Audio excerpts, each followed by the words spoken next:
একই জমিতে লিচুর ছায়ায় আলু চাষ, এমন অসম্ভবকে সম্ভব করে দেখিয়েছেন বিজয়নগরের কৃষক মোহাম্মদ আরিফ। লিচু বাগানের ফাঁকা জায়গা ফেলে না রেখে সেখানে সাথী ফসল হিসেবে লাগিয়েছেন আলু, আর ফলনও হয়েছে দারুণ। এতে তার খরচ কম, লাভও দ্বিগুণ। নতুন এই পদ্ধতিতে বদলে যাচ্ছে কৃষির দৃশ্যপট, বাড়ছে কৃষকদের আগ্রহ। এখন বাম্পার ফলনের আনন্দে আলু তুলতে ব্যস্ত সময় কাটছে আরিফের। কৃষি বিভাগ থেকে ওনার পরামর্শে আমি আলু চাষ করেছি। মাশাআল্লাহ, এবছর আলু ফলন বেশ ভালোই হয়েছে। প্রায় কানি প্রতি প্রায় 15 মন 18 মনের মতো হয়েছে।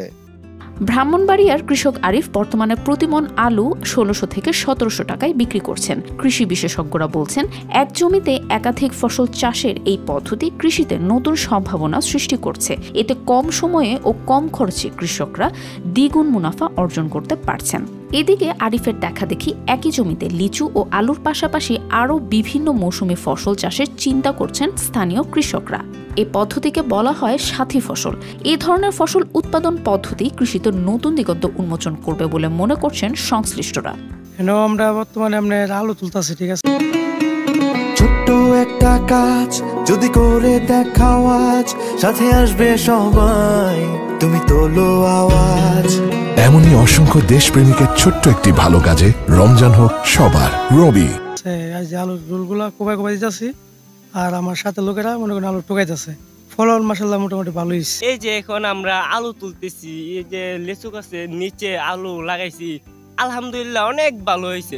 বিজয়নগর উপজেলার কৃষি অফিস সূত্রে জানা গেছে, এ বছর সেখানে 25 হেক্টর জমিতে আলু চাষের লক্ষ্যমাত্রা নির্ধারণ করা হলেও বাস্তবে চাষ হয়েছে 31 হেক্টর জমিতে। আলুর বাজার মূল্য বেশি থাকায় কৃষকরা এ ফসলে আগ্রহ দেখাচ্ছেন।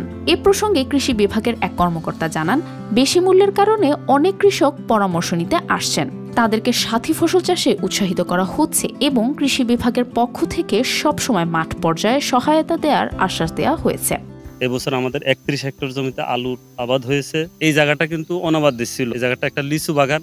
এই লিচু বাগানের নিচে কিছু কৃষক সাথী ফসল হিসাবে এই আলুটা করেছেন। অনেকে বিজয়নগরের বিশেষ করে বিষ্ণুপুর, পাহাড়পুর, সিঙ্গের বিল এলাকা, ফল এলাকা, ওই ফল বাগানের নিচে তারা এই সাথী ফসল হিসাবে অতিরিক্ত একটা ফসল আলু ফসলটা করেছেন।